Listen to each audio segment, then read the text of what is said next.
Bonjour, bienvenue à notre 5e présentation.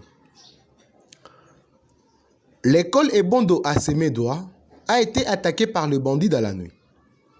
Le directeur vient le matin, constate les dégâts et décide de contacter les autorités professionnelles de Mai-Ndombe à Inongo. Le directeur se souvient qu'il possédait un fichier PDF contenant les coordonnées de toutes les autorités policières de Mai-Ndombe. Mais le directeur ne retrouve pas son fichier qui d'habitude est sur son bureau Windows. Il fait appel aux élèves de la 7e année d'éducation de base pour l'aider à retrouver le fichier. Il profite de l'occasion pour demander aux élèves d'organiser ces fichiers de travail placés en vrac dans le répertoire Mes documents. Ces derniers, à leur tour, éprouvent des difficultés pour résoudre la préoccupation du directeur. Madame Pobaketia, enseignante de la dite classe, décide d'aborder les notions théoriques sur les fichiers et répertoires avant la mise en pratique. Qu'est-ce qu'un fichier? Un fichier est un document conservé sur disque dur, clé USB, CD-ROM, etc., etc. Ces documents peuvent contenir du texte, des images, des sons, de la vidéo, du programme, représentant chacun un type de fichier différent. De quoi est donné le type d'un fichier? Le type d'un fichier est donné par son extension. L'extension est la suite de 3 lettres situées après le point. Exemple, .txt, .docs, .odt sont les extensions pour les fichiers texte, Word et LibreOffice. .xlsx est l'extension pour les fichiers Excel. .jpj et .png sont les extensions pour les fichiers images. .mp3 et .m4a sont des extensions pour les fichiers audio. .mp4 et .mov sont des extensions pour les fichiers vidéo. Qu'est-ce qu'un dossier? On pourrait ranger tous les fichiers sur le bureau de son ordinateur, mais ce serait trop vite le bazar et on ne les retrouverait plus rien facilement. On a donc besoin de classer les choses de telle sorte qu'on puisse les retrouver facilement. Un dossier alors, c'est tout simplement un endroit de rangement de vos fichiers informatiques.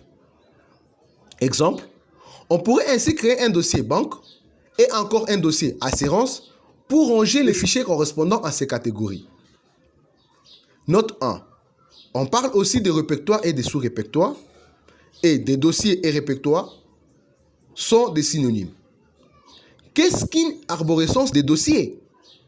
Pour comprendre l'organisation d'un disque dur, on peut imaginer une armoire contenant des tiroirs contenant des chemises ou pochettes qui, à leur tour, contiennent des sous-chemises qui, à leur tour, peuvent contenir des sous-chemises, etc., etc. Il faut imaginer que chacune de ces sous-chemises peut également contenir des feuilles. En informatique, on retrouve la même organisation en arborescence. Les disques durs de l'ordinateur, c'est l'armoire. Les dossiers, ce sont les tiroirs et les chemises. Les sous-dossiers, ce sont les sous-chemises. Les fichiers informatiques, documents texte, images, vidéo, ce sont les feuilles stockées dans les chemises et sous-chemises. Par exemple, dans les dossiers documents, un des tiroirs de l'armoire, on a créé des sous-dossiers chemises, banque, assurance, impôts et textes, factures diverses médicales, en fait de pouvoir mieux classer les documents fichiers par catégorie. Note 2. Un disque est donc subdivisé en dossiers. Ces dossiers sont eux-mêmes subdivisés en sous-dossiers qui, à leur tour, peuvent à nouveau être partagés en d'autres sous-dossiers, et cela autant de fois que nécessaire. La structure hiérarchisée des dossiers est souvent représentée comme une arborescence. Voici une représentation simple de notre arborescence. À quoi ressemble une arborescence sous Windows? L'explorateur des fichiers Windows présente des volets. À gauche, les volets d'exploration, à droite, les volets contenus. Petit a, les volets d'exploration. Ces volets représentent une vue claire de l'organisation des dossiers, représentés sous la forme d'arborescence, la même que notre exemple. Petit b, les volets contenus.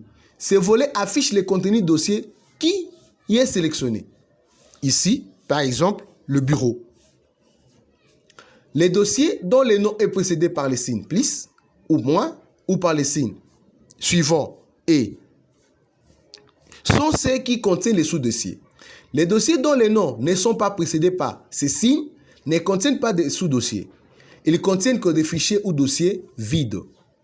Cliquez sur plus ou suivant pour déployer l'arborescence d'un fichier et sur le moins ou reculer pour en réduire l'affichage.